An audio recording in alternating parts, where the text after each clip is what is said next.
It's a little bit brighter in here than my other videos, so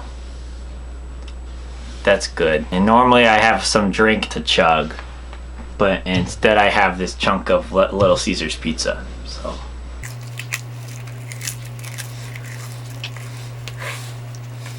the sauce is really hard.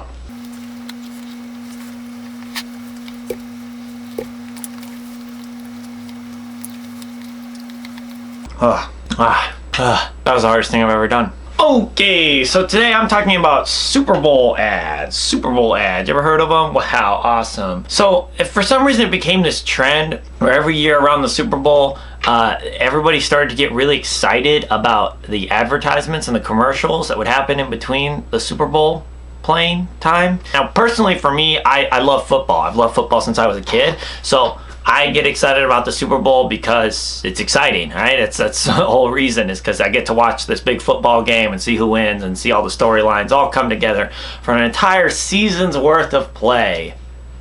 But then there's a whole other class of people that specifically watch the Super Bowl for the commercials. Now, I don't judge those individuals. I suppose it's your time. If you want to spend your time watching commercials, hey, more power to you. But in my mind, commercials just get in the goddamn way. And that's not just for the Super Bowl, that's for everything in life. Now, did I put advertisements on this video? Yes, of course I did. Am I gonna make any money off this video?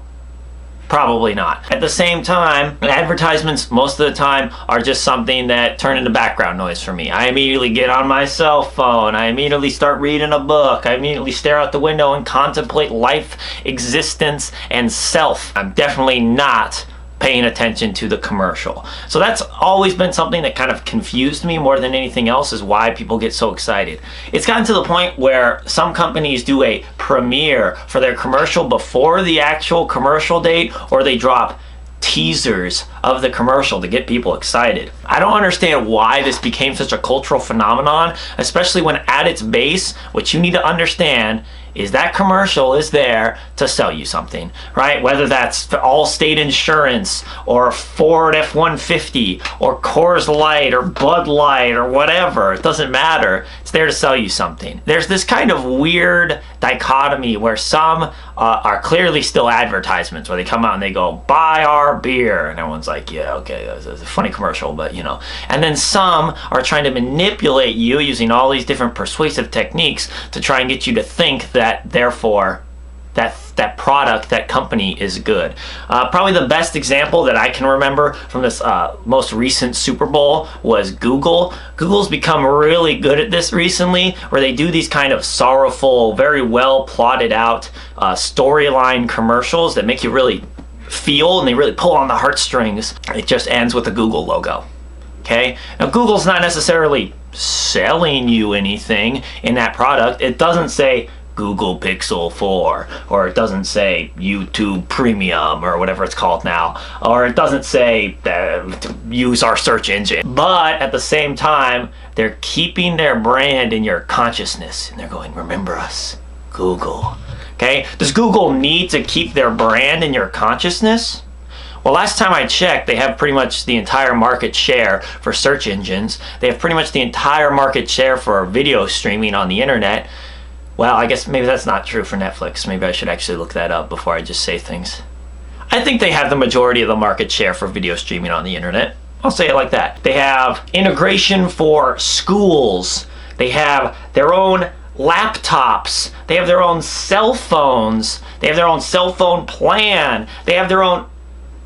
They have everything. They can deliver movies, music, videos, everything to you immediately. They are synonymous with the search engine. They are the search engine. They don't need to keep their brand in your mind, but they're doing it anyway. And they're doing it specifically to get more of the market share of what?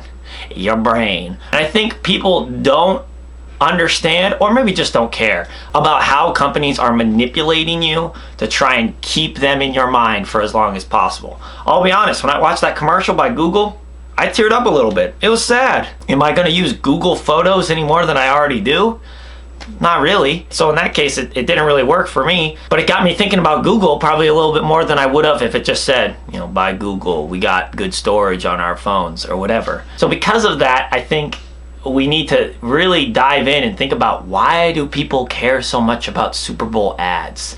Why has it become this big cultural event where people are excited about them? Okay, it seems like they roll out their best ideas for an advertisement, they get the biggest stars, they spend the most money, all these things on these Super Bowl ads.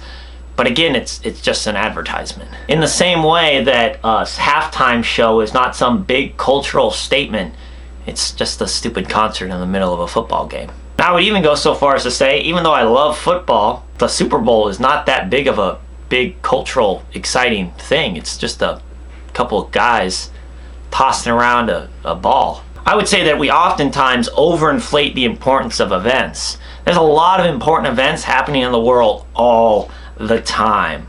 Super Bowl ads are not one of them.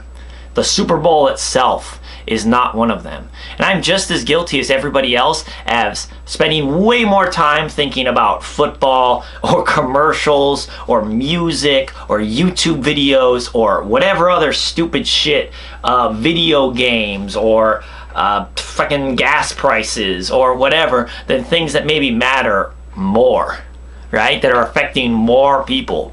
Now, there is something to be said for getting worn out by only paying attention to those things, but I feel like Super Bowl ads is the perfect example for like the noise that they want. And by they, I mean companies, right? Companies don't want you thinking about the coronavirus. Companies don't want you thinking about some horrible thing that's happening in a country far, far away.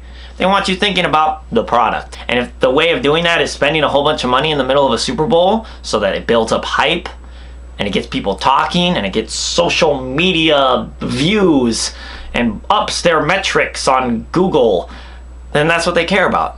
And that's all they care about. Because in the long run, that's just going to make them more money. And that's what they're there to do. And we need to remember that. All these things are just trying to sell you a product, and they're subtle. You cannot trust these companies. Now, I am saying that talking into a Sony camera, and I'm going to upload this to youtube.com, owned by Google Inc., or whatever the hell their name is, right? So I'm just as guilty as everybody else, right?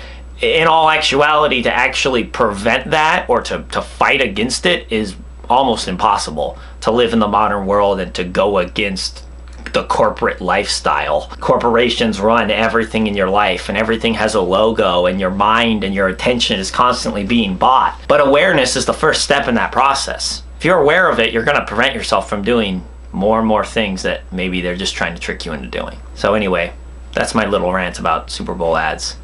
I feel like I went way off topic. I really have no idea what I was saying there at the end. Alright, hey, thanks for watching, for the couple people that watched it. Shouts out. Free Lil Tay. This video brought to you by Audible, NordVPN, and Dollar Shave Club. Check them out. Use the code Kevin. You can give them off, and then you really support small creators like me when you get it.